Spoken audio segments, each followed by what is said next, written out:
오늘 신약 말씀 처음 마태복음 1장부터 4장까지의 말씀을 보도록 합니다. 우리가 읽을 말씀은 마태복음 4장 말씀이 됩니다. 마태복음 4장 1절부터 25절까지 말씀을 같이 한 목소리로 봉독합니다. 그때 예수께서 성령에게 이끌려 마귀에게 시험을 받으러 광야로 가사 40일을 밤낮으로 금식하신 후에 줄이신지라. 시험하는 자가 예수께 나와서 이르되 내가 만일 하나님의 아들이거든 명하여 이 돌들로 떡덩이가 되게 하라. 예수께서 대답하여 이르시되 기록되었으되 사람이 떡으로만 살 것이 아니요 하나님의 입으로부터 나오는 모든 말씀으로 살 것이라 하였느니라 하시니, 이에 마귀가 예수를 거룩한 성으로 데려다가 성전 꼭대기에 세우고 이르되 내가 만일 하나님의 아들이여든 뛰어내리라. 기록되었으되 그가 너를 위하여 그의 사자들을 명하시리니 그들이 손으로 너를 받들어 발이 돌에 부딪히지 않게 하리로다 하였느니라. 예수께서 이르시되 또 기록되었으되 주 너의 하나님을 시험하지 말라 하였느니라 하시니, 마귀가 또 그를 데리고 지극히 높은 산으로 가서 천하만국과 그 영광을 보여 이르되 만일 내게 엎드려 경배하면 이 모든 것을 내게 주리라. 이에 예수께서 말씀하시되 사탄아 물러가라. 기록되었으되 주 너의 하나님께 경배하고 다만 그를 섬기라 하였느니라. 이에 마귀는 예수를 떠나고 천사들이 나와서 수종드니라.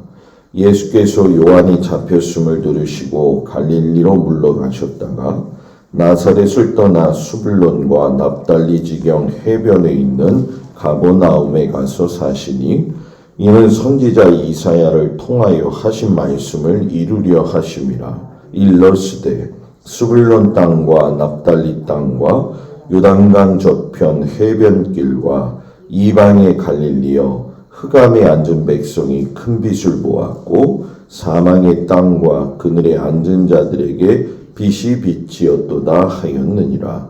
이때부터 예수께서 비로소 전파하여 이르시되 회개하라 천국이 가까이 왔느니라 하시더라. 갈릴리 해변에 다니시다가 두 형제 곧 베드로라 하는 시몬과 그의 형제 안드레가 바다에 금을 던지는 것을 보시니 그들은 어부라. 말씀하시되 나를 따라오라. 내가 너희를 사람을 낚는 어부가 되게 하리라 하시니, 그들이 곧 그물을 버려두고 예수를 따르니라. 거기서도 가시다가 다른 두 형제 곧 세베대의 아들 야고보와 그의 형제 요한이 그의 아버지 세베대와 함께 배에서 금을 깁는 것을 보시고 부르시니, 그들이 곧 배와 아버지를 버려두고 예수를 따르니라. 예수께서 온 갈릴리에 두루 다니사 그들의 회당에서 가르치시며 천국 복음을 전파하시며 백성 중에 모든 병과 모든 약한 것을 고치시니, 그의 소문이 온 수리아에 퍼진지라. 사람들이 모든 앓는 자 곧 각종 병에 걸려서 고통당하는 자, 귀신 들린 자, 간질하는 자, 중풍병자들을 데려오니 그들을 고치시더라. 갈릴리와 데가볼리와 예루살렘과 유대와 요단강 건너편에서 수많은 무리가 따르니라. 아멘. 거룩한 주일 주님 앞에 온 성도들을 축복합니다.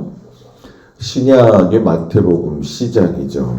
1장을 보게 되면 족보가 나오는 걸 여러분들이 보실 텐데, 족보를 크게 나누면은 아브라함부터 다윗까지가 14대, 다윗부터 바벨론 포로기까지가 14대, 바벨론 포로기부터 예수님까지가 14대. 그래서 이 마태는 유대인들에게 복음을 전하기 위해서 아브라함을 대두시키고 또 다윗에 대한 이야기를 이렇게 드러내죠. 이렇게 마태복음이 14대씩 끊었다고 한다면은 누가복음은 예수님의 족보가 55대로 기록이 되어 있습니다. 이것은 차이점이 무엇이냐 하면은 마태가 의도적으로 계복 가운데에서 이름을 몇 생략해 가지고서는 이 이스라엘 백성들 사이에서 일어난 아주 중요한 역사적 사건을 기준으로 해 가지고선 계보를 나누었다, 이렇게 생각하시면 될 것 같아요. 그래서 아브라함에서 시작이 되어져 가지고 예수님까지의 이 중간 마태복음의 족보를 보게 되면 시간으로는 2000년의 시간이 담겨져 있는 아주 짧지만 긴 시간이 흐르는 그런 족보의 말이다라고 생각하시면 될 것 같아요. 특별히 이제 우리가 마태를 보게 되면 많은 왕들이 있었지만은 왕이라고 유독 다윗을 갖다가 칭호를 붙여가지고 최대한 높이고 있는 것을 보게 되죠. 그래서 마태복음 1장 6절을 보면 이새는 다윗 왕을 낳으니라, 왕에 대한 이름을 부각시킵니다. 그리고 예수님의 족보를 설명하는 데 있어서 특별하게도 이제 여자 5명을 이끌고 들어오죠. 그 중에 3명은 다말, 라합, 룻은 이방 여인의 이름을 가지고 들어왔고, 어머니 마리아와 더불어서 우리 밧세바에 대한 이야기를 하게 되어지는데, 이 밧세바를 설명할 때도 보게 되면 이 마태는 다윗의 아내 밧세바가 아니라 우리아의 아내 밧세바, 이렇게 표현을 해요. 그럼 마태가 왜 이렇게 표현을 했을까?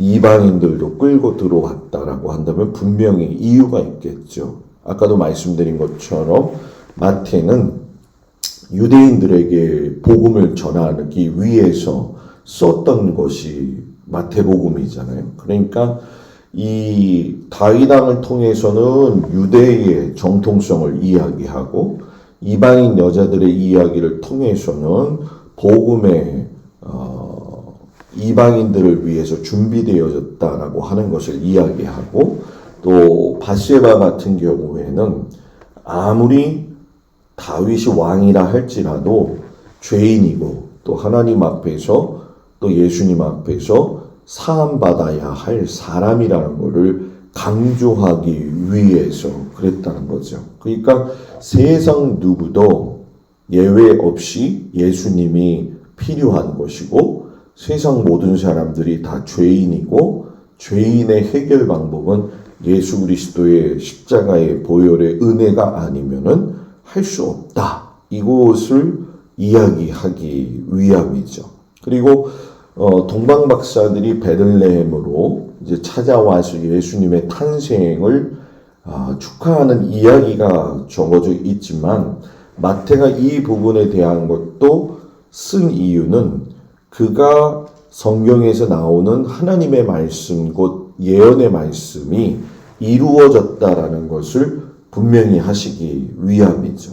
그래서 하나님이 이사야 선지자 때에는 다윗의 자손으로 태어날 것이다 라고 말씀을 하셨고, 또 이사야 선지자의 또 특징 중에 예언은 동정녀에게서 태어날 것이다 라고 말씀하셨던 것, 그리고 미가 선지자에서는 베들레헴에서 태어나게 하실 것이다, 그리고 호세아 선지자를 통해서는 애굽으로 피신하실 것을 이야기했고, 예레미야 선지자를 통해서는 예수님 당시에 영아 사례가 일어날 것을 이야기하셨죠. 그러니까 이 말씀의 포인트를 보게 되면 성경의 말씀은 그대로 이루어진다라고 하는 걸 분명하게 이야기하고 있죠. 그래서 이 복음서의 서두가 이렇게 하나님의 말씀이 이루어진다라고 하는 걸 전제로 했다고 한다면, 요한계시록에 가서 그 말씀이 모두 이루어졌다 이렇게 얘기하고, 그리고 이루어질 것이 또 있다는 거죠. 그건 바로 예수님이 이 땅에 오시는 재림도 그대로 이루어진다는 거죠. 예수님 당시에 이스라엘은 로마 제국의 다스림을 받고 있었는데 특징적인 거는 우리가 구약 시대의 아수르, 바벨론, 페르시아, 헬라 이런 모든 제국들이 멸망을 하면서 로마가 얻은 것이 있죠. 그것이 무엇이냐면 이 이스라엘 사람들, 유대 사람들은 함부로 대해서는 안 된다. 그래가지고 로마가 식민지를 할 적에 보통 총독과 군단이 들어가게 되어져 있는데 예수님 당시 이전부터 보게 되어지면은 존중하는 정책을 쓰게 돼요. 그래서 총독 대신에 분봉왕 헤롯을 갖다가 파견을 해가지고서는 이 헤롯의 능력, 이것이 이제 정치적인 능력도 되고 또 그의 어떤 지혜는 아니고 간사함이라고 해야 될까요? 이런 모습들을 가지고 시작이 되어지죠. 그래서 이 헤롯이 굉장히 악랄한 사람이었는데 이때에 유대인의 왕이 탄생했다고 동방박사들이 이야기하니까는 이거는 뭐 말도 안 되는 소리였고 결국은 동방박사들한테 자기 자신이 가서 경배하고 오겠다고 이야기할 정도로 또 그거를 믿을 정도로 동방박사들이 아주 정치적인 언어 구사력 그리고 사람을 휘어잡는 아주 그 모습이 그에게 있었구나 하는 것을 우리가 보게 되어지죠. 근데 이제 우리가 성경을 보면서 이제 좀 헷갈려 하는 게 있어요. 그것이 무엇이냐면 헤롯이 많이 등장하거든요. 근데 이 헤롯이 많이 등장하다 보니까 이 헤롯이 그 헤롯인가? 이렇게 생각할 때가 많습니다. 원래 이 헤롯의 시작은 우리가 헤롯 안티파트라고 해서 시작이 되어지는데 여러분들한테 설명드렸던 것처럼 유대인만의 하스몬 왕조가 세워졌을 때에 그때에 개종한 에도민이 바로 헤롯 안티파터고 이 헤롯 안티파터의 아들이 바로 대헤롯이죠. 그래서 이 대헤롯이 예수님 당시에 영아 살해 명령을 내렸던 사람이고 마리아와 요셉이 도망갔을 때의 헤롯은 대헤롯의 여러분 뭐예요?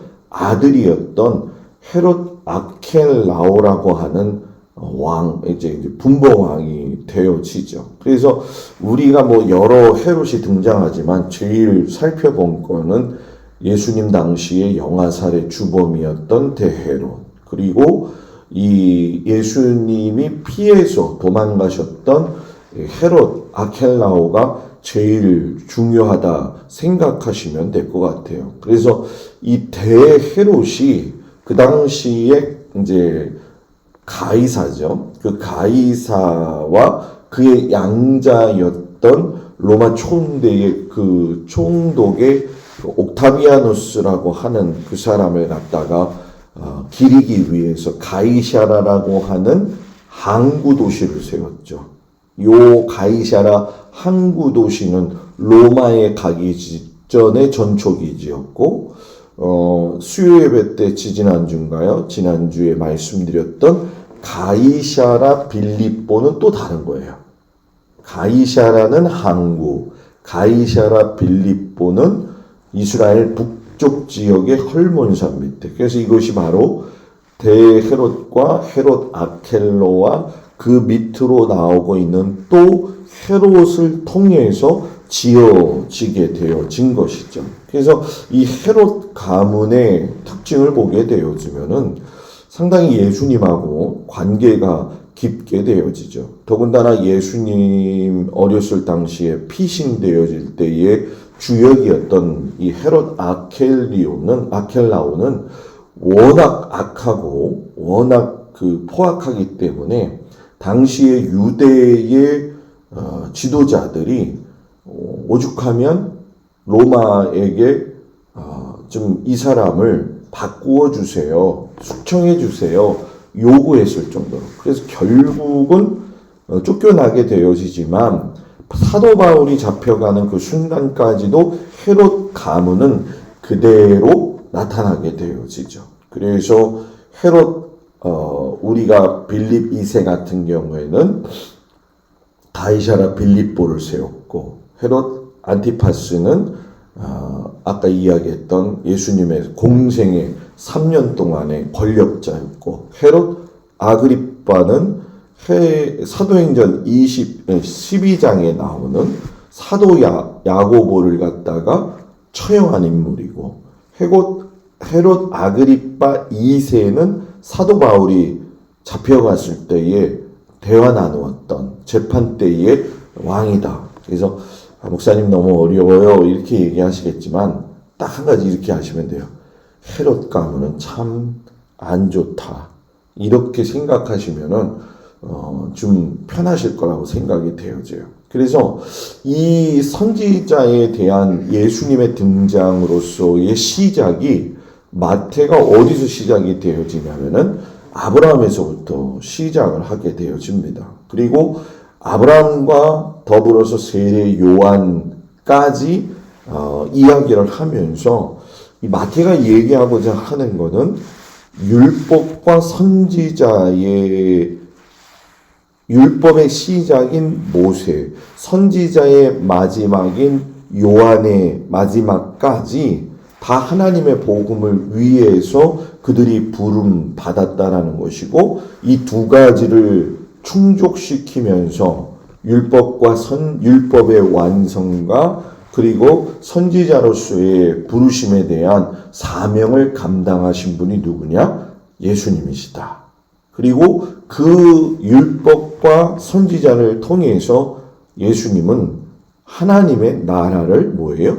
이루셨다. 이렇게 말씀을 하시는 거죠. 그래서 우리가 어제 말라기를 마지막으로 했을 때 하나님이 침묵하셨다라고 하잖아요. 400년을 침묵하신 걸 드러내어서 하나님의 구속사를 시작한 것이 세례 요한의 등장부터 시작을 하게 된 거죠. 근데 이것도 이 마태가 중심적으로 얘기하는 거는 이사야 40장 3절에도 나오지만은 외치는 자의 소리가 있어서 광야에서 여호와의 길을 예비하라, 하나님의 대로를 평탄케 하라, 이런 말씀처럼 그대로 세례 요한이 여러분 뭐예요? 등장을 하죠. 그래서 세례 요한이 회개를 촉구해요.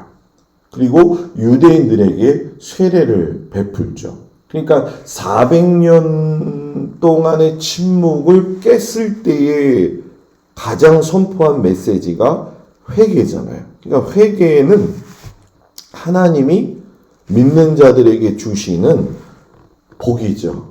용서의 길이기도 하고요. 그래서 결국은 이 세례 요한의 외침을 듣고 많은 사람들이 회개하게 되었는데, 그들 가운데에는 혹여 세례 요한이 메시아가 아니겠느냐. 그래서 누가복음 3장 15절에 보면은 백성들이 바라고 기다림으로 모든 사람이 요한을 혹 그리스도신가 심중에 생각했다라고 이야기를 하죠. 그래서 이 마태복음으로 시작이 되었지만 사복음서를 왔다 갔다 할 수밖에 없는 게 뭐냐면 관점이 다르지만 사건은 비슷하기 때문에 그렇단 거죠. 그래서 이 세례 요한이 등장하자마자 제일 그 유명한 설교가 바로 여러분들이 잘 알고 있는 독사의 자식들아, 누가 너희를 임박한 진노를 피하게 하더냐.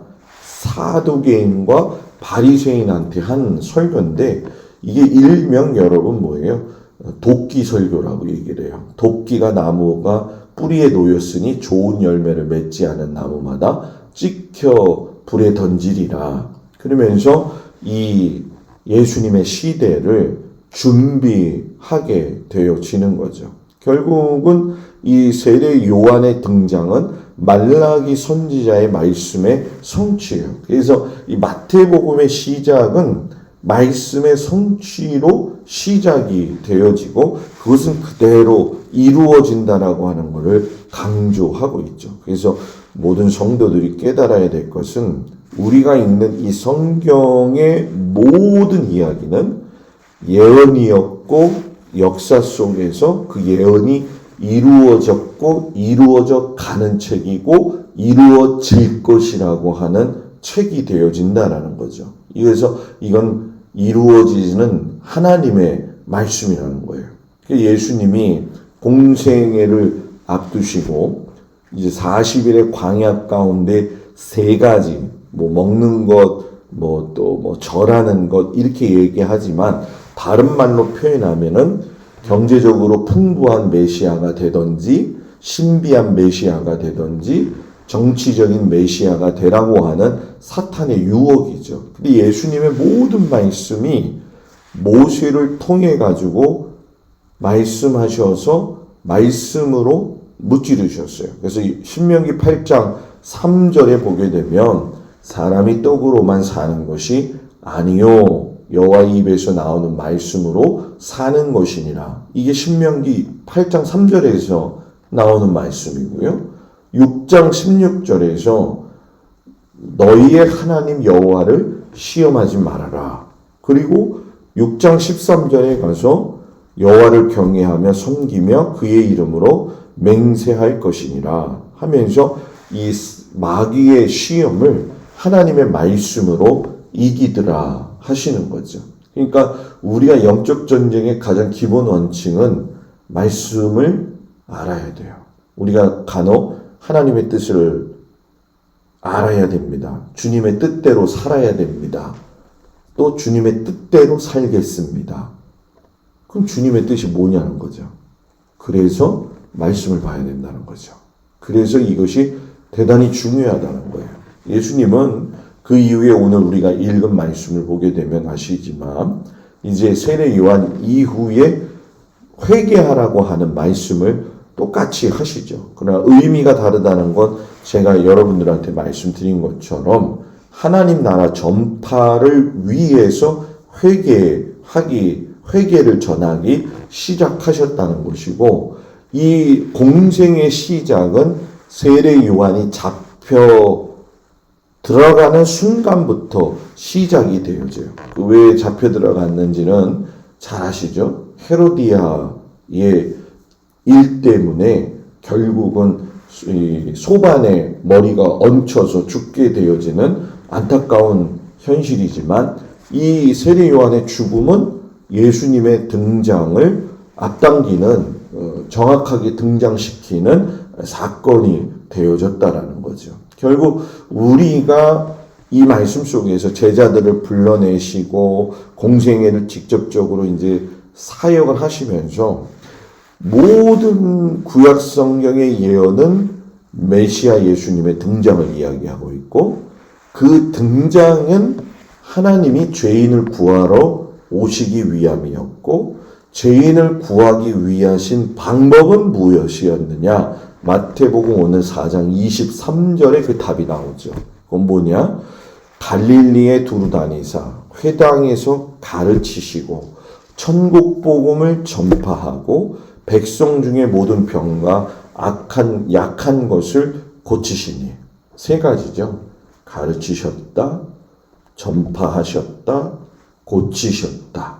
이것이 예수님의 가장 큰 핵심이에요. 그리고 그렇게 해서 이 신약의 복음의 역사는 시작되어지는 거죠. 그래서 우리가 오늘 신약을 처음 하면서 제일 중요한 거, 예수님을 아는 것이 중요하고 예수님을 믿는 것이 중요하고 그렇다고 한다면 순종하는 것이 중요하고 그렇다고 한다면 내 삶 속에서 체험하여서 영광을 돌리면서 예수 그리스도를 따라가는 것이 진정한 신앙의 길이다. 은혜를 체험하는 길이다. 이런 말씀을 정리하면서 여러분에게 이 알고 믿고 순종하고 체험하고 영광 돌릴 수 있는 은혜가 우리 모든 성도들에게 함께 하시기를 주님의 이름으로 축복을 드립니다. 기도합니다. 하나님의 말씀은 땅에 떨어지는 것 같지만 그 땅에 떨어진 말씀이 씨앗을 키워서 많은 열매로 맺히는 것을 보게 됩니다.